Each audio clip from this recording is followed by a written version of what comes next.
Everyone, it's a beautiful summer's day, so I just thought I'd come down to the beach and Godzilla!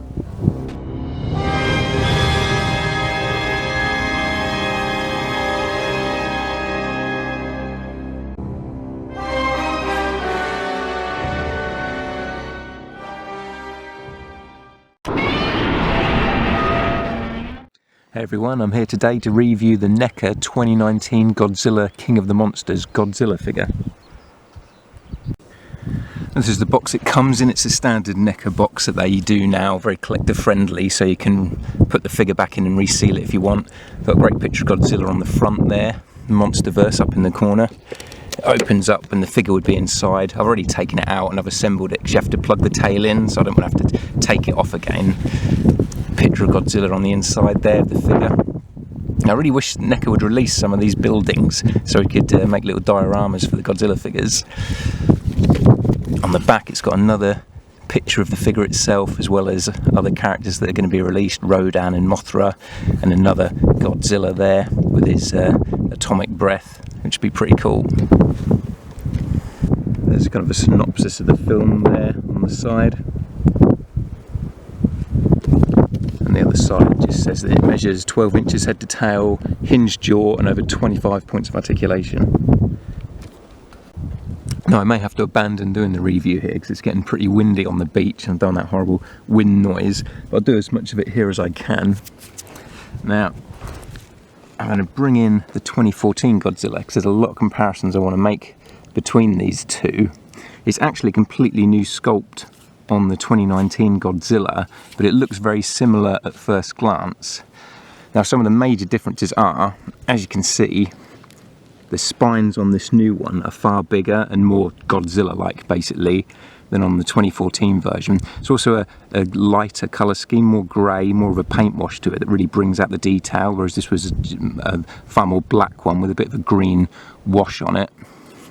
Also the feet on the new one are bigger and look a lot better, not as stumpy and elephantine. And his tail on the new one, you can see there, it's more rounded at the end and a bit shorter as well. So basically they've changed it to make him look more like the classic Godzilla mixed with the 2014 Godzilla, and it's kind of a perfect combination really.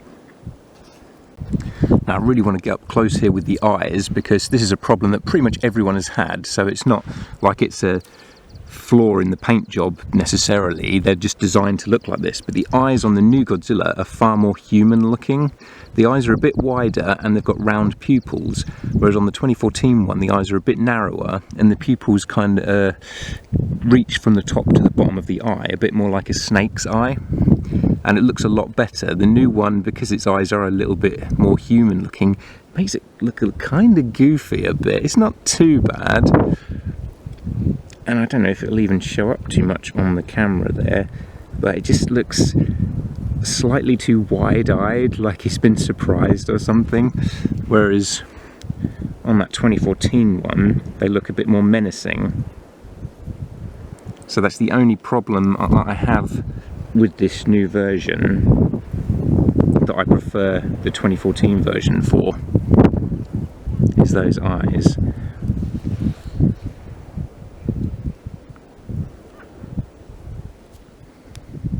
The sculpt's great on this guy, and part of it is because the paint wash brings out the detail, but I feel like the details are just a bit more defined on this one than the 2014 Godzilla. I mean, such great texturing on the spines. Now, I love these big spines. You see more sort of scales sticking out there as it goes down the back of the neck. There's just so much detail you can just sit and admire with this figure. I mean, look at that. The effort that must go into these little works of art.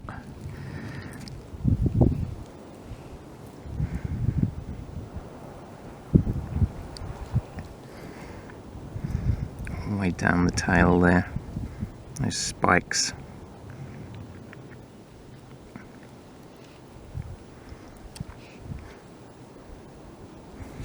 Now for articulation, he's got quite a lot of articulation, mainly because of the tail. It's got like 5 points of articulation in it, but the arms can go out a little bit there. as well as swivelling at the elbow and up and down at the elbow. This one's a bit loose on mine for some reason. I doubt that's the same on all of them. It just happens to be that mine's a little bit on the loose side, but nothing too bad. Wrists there swivel and go up and down as well. Same with that one. The head, the mouth opens and closes, and the head will swivel from side to side. There's also a little bit of articulation at the bottom of the neck there, so you can get that to move as well.